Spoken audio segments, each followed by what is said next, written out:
ST વિભાગ જાણે કોઈ મોટી દુર્ઘટનાની રાહ જોતું હોય તેવો ઘાટ જણાયો, જ્યાં છોટાઉદેપુરની એસટી ડેપોની કમ્પાઉન્ડ વોલ જર્જરિત હાલતમાં છે અને ધરાશાયી થાય તો આખરે જવાબદાર કોણ તે સવાલ ઉઠી રહ્યો છે।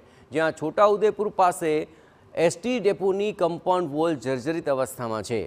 અહીં બસ ડેપો પર મધ્યપ્રદેશ સહિત સમગ્ર રાજ્યમાંથી બસો આવતી હોય છે। મુસાફરોને બેસવાની જગ્યા ન હોવાથી કમ્પાઉન્ડ વોલ પાસે આવીને બેસે છે, જેથી આ જર્જરિત દિવાલ ધરાશયી થાય તો મુસાફરોનો જીવ પણ જોખમમાં મુકાઈ શકે છે।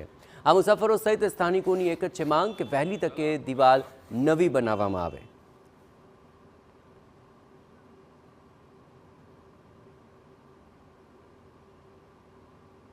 આ દીવાલ બિલકુલ તદ્દન તૂટી જાય એવી છે। કોઈ દિવસ પડશે તો અહીંયા જાનહાનિ થવાની શક્યતા છે।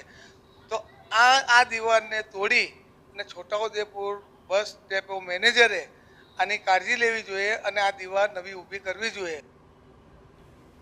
મહત્વપૂર્ણ છે કે 4 વર્ષ અગાઉ જ કમ્પાઉન્ડ વોલનું નવીનીકરણ થયું હતું। 4 વર્ષમાં જ કમ્પાઉન્ડ વોલ જર્જરિત બની જતા કામગીરીમાં કેટલી વેઠ ઉતારી હશે તે સ્પષ્ટ થઈ ગયું છે। બીજી તરફ મધ્યપ્રદેશની મોટાભાગની બસો દિવાલ નજીક જ ઊભી રહેતી હોય છે, જેથી મુસાફરો માટે જર્જરિત દિવાલ જોખમી સાબિત થઈ રહી છે।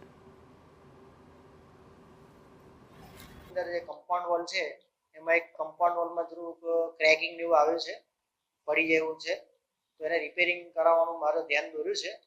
તો એ મારા વહીવટી સ્ટાફમાં આગળ અમારા ઓફિસે જાણ કરી અને વહેલી તકે આ નિકાલ થાય આનો હું પત્ર વ્યવહાર કરી વહેલી તકે આનું સોલ્યુશન લાવી દઈશ।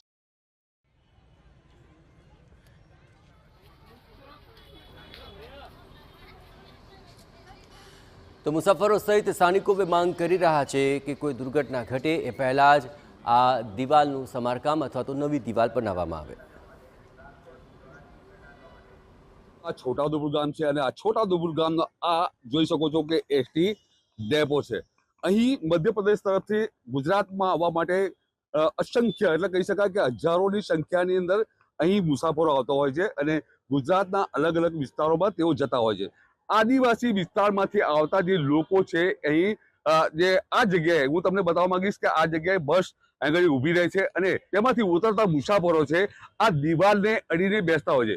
પરંતુ આપ જોઈ શકો છો કે આ કેટલું જોખમી આપ દિવાલ જોઈ શકો છો, જે લાખોના ખર્ચે અહીં બનાવવામાં આવી હતી, પરંતુ થોડાક જ સમયની અંદર આ દિવાલો છે એ દિવાલોની અંદર મસ્ત મોટી તિરાડો પડી ગઈ હતી, જેને લઈને આ દિવાલો હવે જોખમી બની રહી છે।